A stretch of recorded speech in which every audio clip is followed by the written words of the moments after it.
सम्माननीय सज्जनों एवं देवियों, आज आप सदगुरु अभिलाष साहेब जी के मौलिक विचारों के साथ साथ उनके जीवन से जुड़ी हुई महत्वपूर्ण घटनाओं पर भी चर्चा सुनेंगे। बोलिए सदगुरु कबीर साहेब की जय।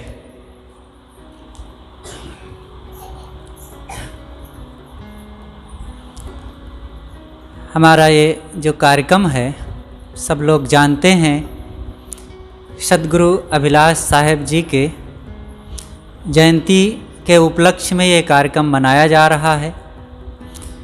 सदगुरु अभिलाष साहेब जी एक त्याग तपोनिष्ठ एक महान संत हैं। उनके विचारों में जितनी गहराई है और उनके व्यक्तित्व की जितनी ऊंचाई है उसको शब्दों में नहीं कहा जा सकता है। आइए हम उन्हीं के कुछ विचारों पर थोड़ी सी चर्चा करते हैं। सबसे पहले एक छोटा सा भजन सदगुरु अभिलाष साहेब जी का आपके सामने मैं प्रस्तुत करता हूं और फिर थोड़ी सी उसी पर चर्चा। जीवन आधार नाथ तुम्हें एक सहारे, भव दुख के छोड़ैया हमारे प्राण प्यारे। जीवन आधार नाथ तुम्हें एक सहारे, भव दुख के छोड़ैया हमारे प्राण प्यारे। मरते जन्मते आज लो मेरे समय गए, सुख चाहते पे दुख रह घेरे नए नए। मरते जन्मते आज लो मेरे समय गए, सुख चाहते पे दुख रह घेरे नए नए। तिन मोह शौक रोग दुसा दुख से उबारे, भव दुख के छोड़ैया हमारे प्राण रे। जीवन आधार नाथ तुम्हें एक सहारे, भव दुख के छोड़े हमारे प्राण प्यारे। भव दुख के छोड़ैया हमारे प्राण प्यारे। आसक्ति मोह धार में किस्ती मेरी रही, लगती कहाँ पे जाए ठिकाना नहीं कहीं। आसक्ति मोह धार में किस्ती मेरे रही, लगती कहाँ पे जाए ठिकाना नहीं कहीं। बातें हमारे नाव की खे किनारे, बहु दुख के छोड़ैया रे प्राण प्यारे। जीवन आधार नाथ तुम्हें एक सहारे, भव दुख के छोड़ैया हमारे प्राण प्यारे। कंचन वो कामिनी शरीर संपत्ति छुटे, पे आपका सद्बोध अमर वास्तु ना लुटे। कंचन वो कामिनी शरीर ती छुटे, पे आपका सद्बोध अमर वास्तु ना लुटे। स्वार्थ के सगे मात पिता बंधु हमारे, स्वार्थ के सगे पिता बंधु हमारे। भव दुख के छोड़ैया हमारे प्राण प्यारे। जीवन आधार नाथ तुम्हें एक सहारे, भव दुख के छोड़े हमारे प्राण प्यारे। जग दुख से आज सदगुरु मुझको बचाइए, सूरत सता स्वरूप में वृत्ति डटाइए। जग दुख से आज सदगुरु जिको बचाइए, सूरत स्वता स्वरूप में वृत्ति डटाइए। अभिलाष के हो सत्य आप एक आधारे, अभिलाष के हो सत्य पे के आधारे। भाव दुख के छोड़ैया हमारे प्राण, जीवन आधार नाथ तुम्हें एक सहारे। भाव दुख के छोड़ैया हमारे प्राण प्यारे, हे भाव दुख के छोड़ैया हमारे प्राण प्यारे। बोलिए सद्गुरुदेव की जय।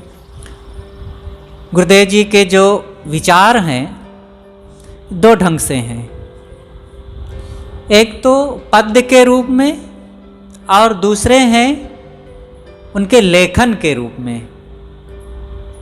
और ये दोनों जो उनके विचार देने की विधा है, दोनों ही बहुत बेजोड़ है।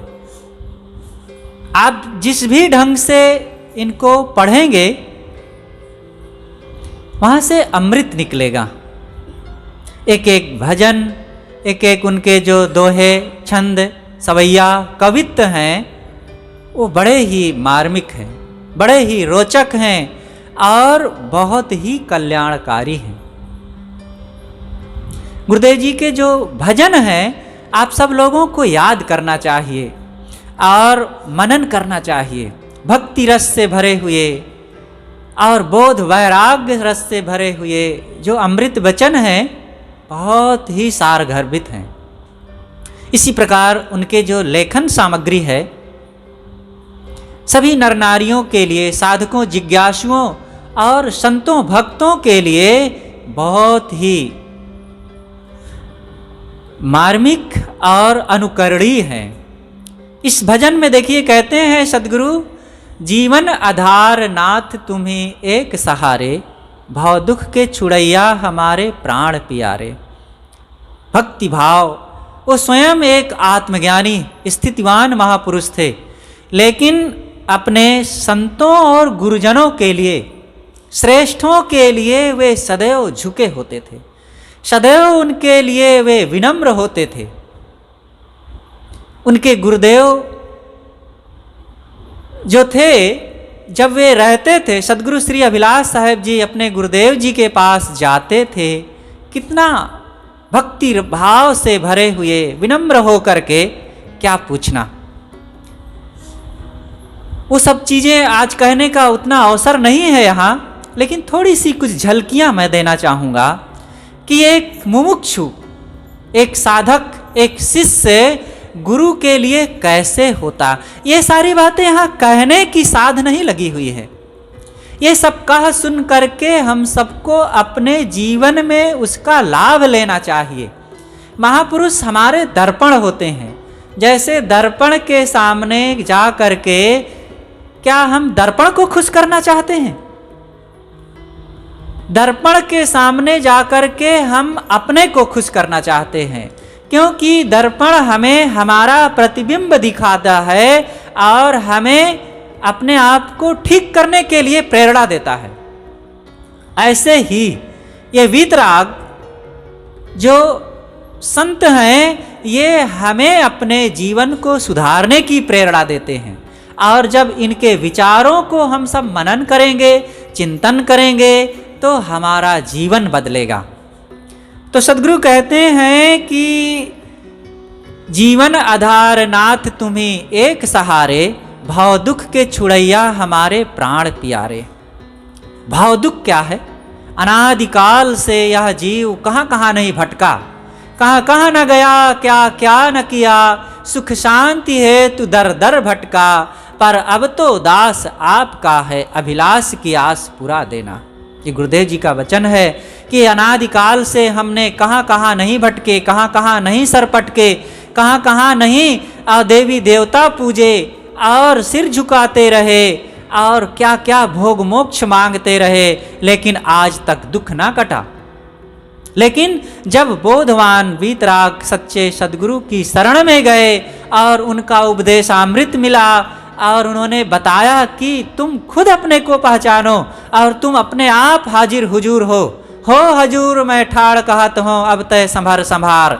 सद्गुरु कबीर का जब ये उपदेश मिला और संत गुरुजनों ने हमें ये जगाया विचार की हवा दे करके, तब हमारी आंखें खुली और समझ में आया कि बाहर सर पटकने से, इधर उधर भटकने से काम नहीं बनेगा। मरते जन्मते आज लो मेरे समय गए, सुख चाहते पे दुख रहे घेरे नए नए। आज तक क्या हुआ? अनादिकाल से क्या पाए? जन्मे और इस संसार में भटके, भूख प्यास ठंडी गर्मी रोग व्याधि संयोग वियोग मान अपमान, बेटा बेटी को पालते और उनके रोगी होते और मरने पर उनके वियोग में रोते, और फिर हम भी बूढ़े होकर रोगी होकर और बिलख बिलख करके असहाय असमर्थ होकर के मरते रहे। एक दो बार की बात नहीं, हजारों हजारों बार, अगणित बार ये घटनाएं घटती रही। तो साहब कहते हैं मरते जन्मते आज लो मेरे समय गए। ये क्या हुआ? मेरा समय ऐसे ही तो बीतता रहा। सुख चाहते पे दुख रहे घेरे नए नए। चाहते थे हम सुख, लेकिन नए नए दुख आ करके हमें घेरते रहे, छुट्टी ना मिली। लेकिन जब सद्गुरु संत मिले तो अपने आप ये सारे दुखों की चाबी मिल गई और दुखों को छुट्टी करने के लिए और सुख शांति का साम्राज्य पाने का हमें एक रहस्य मिल गया। क्या मिल गया? वैराग्य। वैराग्य शब्द भड़काऊ है। आप कह सकते हैं साहब हम तो गृहस्थ हैं, हम कहाँ वैराग कर सकते हैं, तो निर्मोहता कह लीजिए। निर्मोहता एक ही बात है, वैराग्य और निर्मोहता एक ही बात है। और चाहे ये साधु संत हों और चाहे घर में रहने वाले ये माँ बहनें और भाई लोग हों, सबको निर्मोहता से ही सुख मिलता है। एक बार सद्गुरु अभिलाष साहेब जी जब घर में थे तो वैराग्य उनके मन में उठ रहा था, उसका परिपाक हो रहा था। तो पिताजी ने कहा कि अब घर में रहो तो अपने बाल बच्चे होते हैं, पत्नी होती है, पति होते हैं, अथवा घर के अन्य परिजन लोग होते हैं।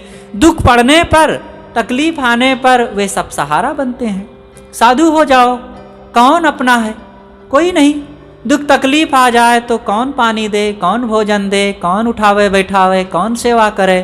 तो ये सब कह करके इनके वैराग्य को वो सुप्त कर रहे थे, डाउन कर रहे थे कि किसी भांति रुक जाएं। तब उन्होंने एक उदाहरण सुनाया कि अयोध्या में एक संत थे, तो वे अकेले रहते थे अपनी कुटिया में। पानी लेने के लिए गए, कुआं से लेकर के घड़े में आ रहे थे तो सिर पर घड़ा रखे थे, बूढ़े थे, असमर्थ थे। अब दूर से चल करके तो आ गए, लेकिन जब आश्रम में प्रवेश करना हुआ तो डेहरी पार करना था। अब जैसे ही एक पैर आगे बढ़ाए, सिर पर बोझा है तो बढ़ा तो दिए, लेकिन अब दूसरा पैर उठा नहीं पा रहे थे। अब बीच में ही बैठ गए। तब पिताजी ने कहा कि अब देखो उनके बच्चे होते, पत्नी होती, नाती पोते होते तो उनके सहारा बनते, उनको पानी न ढोना पड़ता और ये सब करना न पड़ता। अब तुम साधु बनने जा रहे हो, अब ऐसे समय आ जाएगा तो कौन सहारा बनेगा?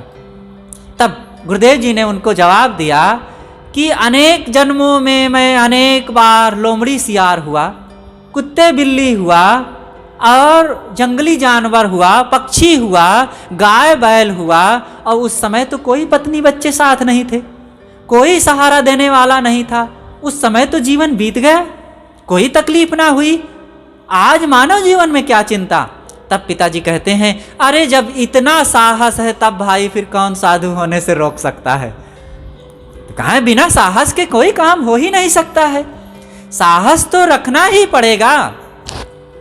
आप नौकरी करने जाते हैं, साहस रखते हैं कि नहीं? खेती करते हैं तो साहस रखते हैं कि नहीं, और कोई काम करते हैं साहस रखते हैं कि नहीं। इसी प्रकार जीवन को सुखी बनाने के लिए साहस रखना ही पड़ेगा, तो तभी दुख मिटेगा। बिना साहस के आप एक तंबाकू नहीं छोड़ सकते हैं। जो कमज़ोर मन वाले होते हैं वो एक छोटी सी गंदी आदत को नहीं छोड़ पाते, और जिनका मन मजबूत होता है और निश्चय कर, अरे ऐसा नहीं कि ये जो कोई बिरले लोग ही, सबके अंदर वो शक्ति है। जब आप निश्चय कर लेते हैं, कोई एक स्त्री होती है जो कभी घर से बाहर निकलकर पानी नहीं लेने गई है, इतने पर्दे में मर्यादा में रहने वाली, लेकिन जब वही हिम्मत कर लेती है कि ये घर में रह करके अब शांति नहीं है, तो छोड़ करके चली जाती है दूर, नैहर चली जाती है, दूसरे शहर चली जाती है, और कुछ भी करने के लिए हिम्मत कर लेती है। जो व्यक्ति बात बात में घबराता था, मुझे ये ना हो जाए, बीमारी ना लग जाए, तकलीफ ना हो जाए, वही जब समझ लिया कि शरीर में रह करके बड़ी तकलीफ होगी, अब दुख होगा, तो वही जहर खाने के लिए साहस रख लेता है, फांसी लगाने के लिए साहस रख लेता है। कौन साहस नहीं रखता है? तो हमें अपने दोष दुर्गुणों को मिटाने के लिए, शांति प्राप्ति के लिए और आत्मज्ञान प्राप्त करने के लिए साहस करना ही चाहिए। ये सकारात्मक साहस है। नकारात्मकता की तरफ, गलत रास्ते पर चलने की तरफ और दुखों की तरफ साहस नहीं, वो दुस्साहस है, और दुस्साहस से कभी भी व्यक्ति सुखी नहीं हो सकता है। तो साहस रखना चाहिए जिससे कल्याण हो। आगे सदगुरु इस भजन में कहते हैं, आसक्ति मोह धार में किस्ती मेरी रही, लगती कहाँ पे जाए ठिकाना नहीं कहीं। ये अनादिकाल से हम आसक्ति की धारा में बह रहे थे। आसक्ति व्यक्ति को दुख देती है, चाहे नर नारी की आसक्ति हो, चाहे काम क्रोध लोभ मोह की आसक्ति हो, और चाहे पान तंबाकू शराब की आसक्ति हो। सारी आसक्ति मनुष्य को कमजोर बनाती है। अरे भाई, केवल ये शराब के लिए और सिगरेट गांजा भांग की ही आसक्ति नहीं होती, कहीं भी व्यक्ति कमजोर हो सकता है। खपड़ा खाने की आदत बन गई तो वही नहीं छूटती है। मिट्टी खाने की आदत, राख खाने की आदत बन जाती है कुछ लोगों को, तो वही नहीं छूटती है। तो ये आसक्ति है, व्यक्ति को कमजोर करती है। इसलिए सदगुरु कहते हैं कि इस मोह की धारा में, आसक्ति की धारा में हम बहे जा रहे थे अनादिकाल से, और पता नहीं हमारी ये नौका किस घाट में लगेगी, कुछ समझ में नहीं आ रहा था। लेकिन सदगुरु मिले और उन्होंने हमें उपदेश दिया, साहस दिया, विश्वास दिलाया, और आंखों में उंगली डाल करके जगाया कि बेटा तुम कहाँ चले जा रहे हो, इधर तो दुख का रास्ता है, और इधर तो तुम भटक जाओगे, संसार में ऐसे गड्ढे में पड़ जाओगे कि वहाँ कोई रास्ता नहीं मिलेगा। लौटो उधर से, चलो ज्ञान की तरफ, सद्गुणों की तरफ, सत्संग की तरफ और आत्मोन्मुखता की तरफ, तभी काम बनेगा। नहीं, देख लो दुनिया में एक से एक महल, जागीर, धन, ऐश्वर्य, पद, प्रतिष्ठा, मान, सम्मान, बाहरी वैभव प्राप्त करने वाले, और इसी के लिए रात दिन दौड़ने वाले, लेकिन बेचारे एक दिन अचानक बीमार हो गए, लकवा लग गया, एक्सीडेंट हो गया, ब्रेन हेमरेज हो गया, हार्ट अटैक हो गया, कोई कारण आ गया और सब छोड़ करके चले गए।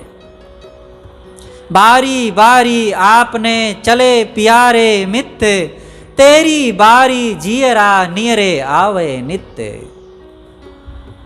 देखते देखते हमारे प्यारे प्यारे लोग कितने चले गए, हमारी भी बारी आ रही है। इसलिए पहले से शरीर में स्वास्थ्य रहते रहते, शक्ति रहते रहते, समझ रहते रहते हमें यह काम कर लेना चाहिए। तो सदगुरु कहते हैं ये आसक्ति घटाओ, और ये सत्संग के बल से घटेगा। धन बल से, विद्या बल, बुद्धि बल, पद बल से ये आसक्ति नहीं मिटती है, ये साधना के बल से मिटती है। और जब जितना अधिक समय रहते रहते ये काम करना चाहिए। जैसे जैसे उम्र बदलती जाए, लोग तो ये कहते हैं कि साहब बुढ़ापे में भजन करेंगे। तो चलो यह बात भी हम मान लें कि जैसे जैसे शरीर बूढ़ा होता जाए और कमज़ोर होता जाए, वैसे माया मोह की पकड़ को हम कमज़ोर करते चलें, अहंकार को बूढ़ा करते चलें। लेकिन ये कहाँ होता है? जवानी और शक्ति रहते अगर काम ना हुआ तो बुढ़ापे में और बड़ा मुश्किल हो जाता है, और बड़ी जकड़न हो जाती है मन की। देखते नहीं है, एक बूढ़ा था, वो पहले गांजा, बीड़ी, तंबाकू, शराब आदि खाने की आदत थी, लेकिन बुढ़ापे तक और उसकी ये आदतें बढ़ गई। और एक दिन की बात, वो बीड़ी पी रहे थे, अब बार बार खांसी आ रही थी, और फिर भी पी रहे थे। अब पीते पीते एक दिन जोर से खांसी आई और लुढ़क गए। ये ऐसी आसक्ति होती है। इसलिए पहले से साधना का बल इकट्ठा करो। इसीलिए तो सत्संग किया जाता है। सत्संग के बल से, सत्संग से शक्ति लेकर के और घर में जा कर के हम उसका उपयोग करें, जीवन में उसका मनन करें, बैठ करके सोचें कि कौन सी मेरे घर में, मेरे जीवन में ये कमजोरी है और उस कमजोरी को मिटावें। तो साहब आगे कहते हैं कि लगती कहाँ पे जाए ठिकाना नहीं कहीं। इस आसक्ति की धारा में बैठ करके पता नहीं हमारी नाव का कहाँ लगेगी, इसलिए वो पता लगाना चाहिए। जगत मुसाफिर खाना, लगा है आना जाना, और हम आने जाने की इस यात्रा में भटकते चले जा रहे थे, पता नहीं था। गुरुदेव ने बताया कि कहीं पहुँचोगे नहीं चल करके, बैठे से ही पथ कटे, चला चली नहीं पार। सदगुरु कबीर कहते हैं, कबीर उल्टे ज्ञान का कहाँ तक करूं विचार, अब बैठे से ही पथ कटे, चला चली नहीं पार। इसलिए बैठो। बैठने का मतलब केवल हाथ पैर समेट कर बैठने की बात नहीं, अपने मन को बैठाओ, अपने मन को स्थिर करो, ये असली बैठना हुआ। आगे सदगुरु कहते हैं कि कंचन वो कामिनी, शरीर संपत्ति छुटे। कंचन माने सोना। सोना का मतलब धन संपत्ति, घर द्वार वैभव। और कामिनी, जिस आलंबन से काम वासना की पूर्ति हो, स्त्री के लिए पुरुष और पुरुष के लिए स्त्री। और ये केवल काम वासना ही नहीं है, भोगों की वासना, खाने की, देखने की, सुनने की, और अनेक प्रकार की जो जो वासना है, ये सब कामिनी है। तो सदगुरु कहते हैं कंचन वो कामिनी, और शरीर और संपत्ति ये सब छूट जाने वाले हैं। इनमें अपने मन को ज्यादा न जोड़ो। और इतना ही नहीं, धन वैभव के साथ साथ जो रुतबा मान रखा है हमारे मन ने, हम बड़े पद वाले हैं, हम बड़ी जाति वाले हैं, और हम ये हैं, हम वो हैं, क्या रखा है इनमें? केवल खोखला छिलका है, छिलका। केले को हम फेंक दें और छिलका बटोर करके रख लें, तो क्या उस छिलके से कुछ मिलने वाला है? ये बाहरी आलंबन सारे छिलके हैं। वो तब पता चलता है जब अंतिम में जाने का समय होता है, तब लगेगा कि चंद्रमहल छूट रहा है। एक रियासतदार थे, वो चंद्रमहल बनवाए थे। उनके दरवाजे पर हाथी झूमता रहता था, अनेक नौकर चाकर सेवा में लगे रहते थे, घोड़े की सवारी बराबर वे करते थे, और बहुत बड़े आदमी थे। लेकिन बीमार हुए, बूढ़े हो ही गए थे। अब उनके लिए लखनऊ हॉस्पिटल ले जाने की बात हुई। ये गोंडा जिला की बात है, सच्ची घटना है। तो लखनऊ हॉस्पिटल ले जाने की बात हुई। उन्हें लग रहा था कि अब शायद मैं लौट करके अपने इस चंद्रमहल में नहीं आऊँगा। जैसे घर से निकलने लगे तो किसी तरह असमर्थ तो थे ही, उठ करके अपने चंद्रमहल को निहारने लगे और लोगों से कहता है, आज ये चंद्रमहल छूट रहा है। सबका अपना अपना चंद्रमहल छूटता है, वो रियासतदार की ही बात नहीं। इस आश्रम के मालिक सदगुरु श्री निर्द्वंद साहेब जी देखो चले गए। वे यहाँ के राजा थे, बादशाह थे और चले गए। सदगुरु श्री ज्ञान साहेब जी करखड़ी आश्रम ही नहीं, अनेक जगहों में जहाँ रहते थे, भरी भरी बड़ी बड़ी सभाओं में जब बोलते थे तो उनकी उपस्थिति, उनकी वाणी कितनी शोभायमान लगती थी। और आज महीनों से उनका शरीर सूख गया और आज एक गड्ढे में सिमट करके बस समाप्त, उनके लिए दिन रात समाप्त हो गए। सदगुरु अभिलाष साहेब जी जिनकी वाणियों में वेद शास्त्र और महापुरुषों की वाणियाँ, इतिहास, विज्ञान और रामायण महाभारत आदि और कबीर वाणी छलकती रहती थी। और उनके विचार, उनका प्यार, उनका व्यवहार, उनका परमार्थ और लोगों के बीच में रह करके जो उनकी जो एक मीठी मुस्कान, उनकी एक आवाज़, उनका एक रूप दर्शन ही कितना सबको मंत्रमुग्ध कर देता था। आज वो सबको काल ने पहुँच दिया है। किसका क्या रह जाता है? सदगुरु कहते हैं कंचन वो कामिनी शरीर, ये सदगुरु अभिलाष साहेब जी के वचन हैं। कंचन वो कामिनी शरीर संपत्ति छुटे, पे आपका सद्बोध अमर वस्तु ना लुटे। हे गुरुदेव, ये संसार की चीजें छुटने वाली हैं, आप मुझ पर वह कृपा कीजिए, वह वरदान दीजिए कि आपका बोध मुझ में बना रहे, आपका ज्ञान मेरे पास बना रहे और मैं सदैव अपने जीवन में भक्ति, बोध और शांति साधना की कमाई करता चलूं। हम सबके लिए भी यही अभिप्सा होनी चाहिए। हमारे साथ और क्या है? करो कमाई ऐसे धन की आगे होए सहाया, संग चले सो धन है संतो छूट जाए सो माया। ते छुटने वाली चीजों का मोह बेकार है और ये बाहर मान गुमान सब व्यर्थ है। एक बार सदगुरु अभिलाष साहेब जी एक कुआं पर स्नान कर रहे थे। साधक पानी भर भर करके उनको दे रहे थे और वे स्नान कर रहे थे। इतने में एक व्यक्ति आ गया पानी भरने के लिए, नवयुवक था। तो भगत जिस घर में गुरुदेव जी थे वहाँ का भगत कुआं के नीचे पास में खड़ा देख रहा था। तो उसने उस बाहर से आए हुए नवयुवक से कहा, भाई रुको रुको रुको, अभी मत जाओ। तो गुरुदेव जी ने कहा, अरे क्यों रोक रहे हो, इनको पानी भर लेने दो। कहे साहब ये हरिजन है।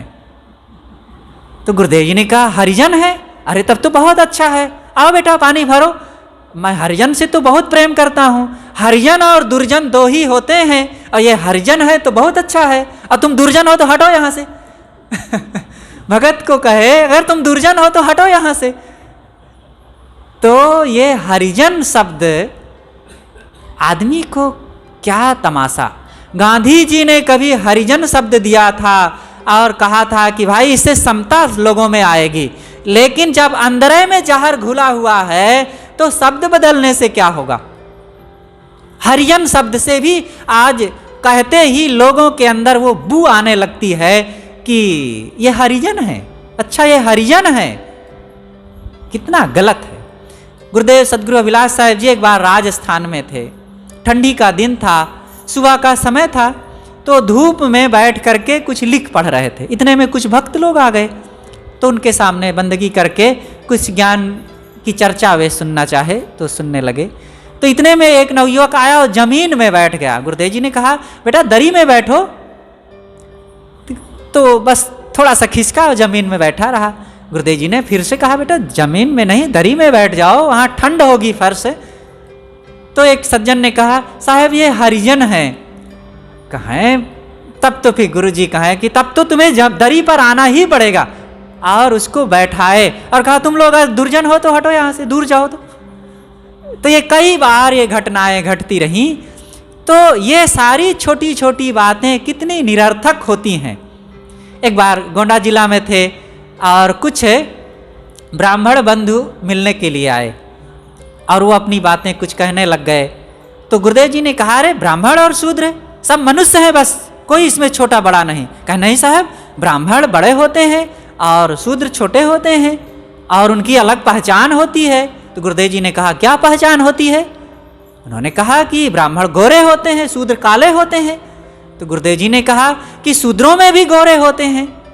तो उन्होंने कहा वो ब्राह्मणों के अंश हैं। तो गुरुदेव जी ने कहा ब्राह्मणों में भी काले होते हैं, वे किसके अंश हैं? तो इतना सुनते ही वह बेचारे लजा गए। तो ये काले गोरे होना, ये कोई ब्राह्मण और शूद्र की पहचान है? मनुष्य बनो मनुर्भव जन्या दिव्यम जन्म। वेद के ऋषि कहते हैं मनुष्य बनो और दिव्य जन समाज पैदा करो। इसलिए हम उन महापुरुषों की याद करें, सदगुरु कबीर की याद करें और बुद्ध की याद करें। सदगुरु अभिलाष साहब वही बात कहते हैं, कोई नई बात वे नहीं दे रहे हैं, जो सदा से चला रहे। यही है सनातन धर्म, यही है मानवता की पुकार और यही है हम सब की आवश्यकता।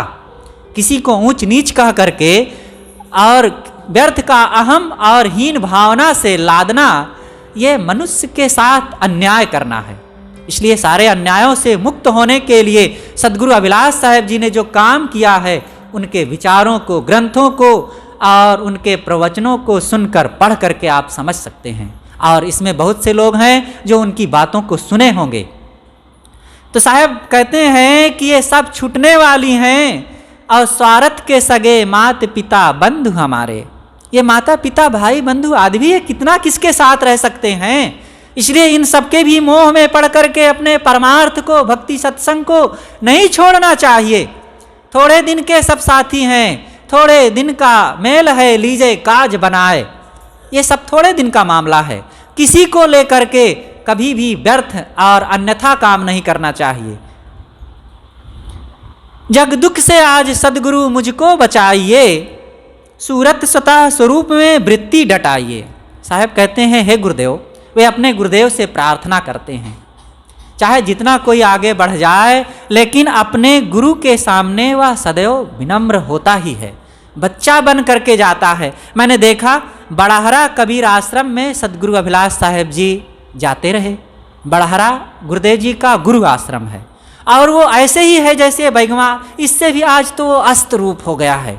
वहाँ कोई वैसे संत ना रहे और वहाँ की जो व्यवस्थाएं हैं बहुत चरमरा गई और मकान आदि जो भी बहुत सब खंकमंक होते जा रहे हैं। लेकिन उन दिनों काफ़ी वो चमकता हुआ बहुत संत रहते थे। तो हमारे समय में भी वो काफ़ी विकसित रूप रहा।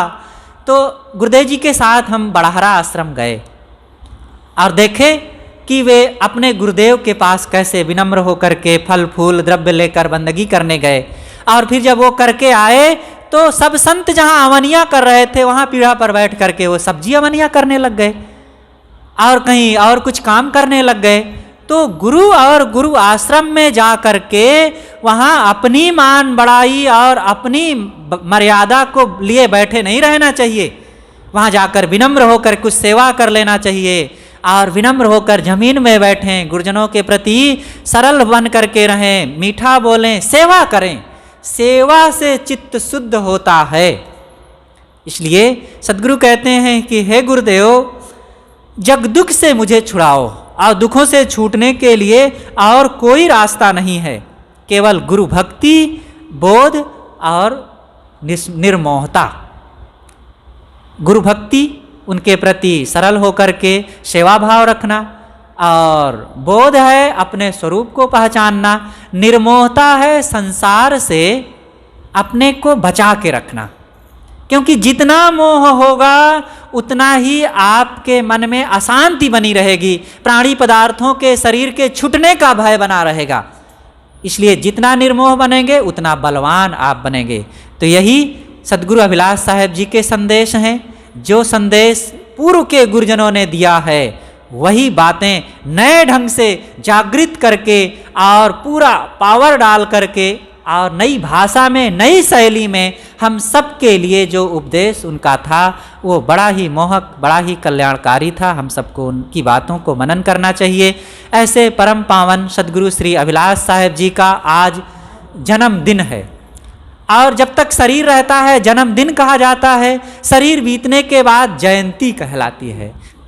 तो उनकी इस 89वीं जयंती में हम उनके पावन चरणों में श्रद्धा सुमन समर्पित करते हुए भावभीनी श्रद्धांजलि समर्पित करते हैं और आप सबको नमन करते हुए अपनी बातों को यहीं पर समाप्त करते हैं। बोलिए सद्गुरु अभिलाष साहेब की जय। हमारे बीच अंतिम में अपने वक्तव्य देने के लिए पूज्य श्रद्धेय श्री साहेब जी विराजमान हैं। आपसे मैं करबद्ध निवेदन करता हूँ कि अपने गंभीर और अनमोल विचारों से हम सबको कृतार्थ करने की कृपा करें।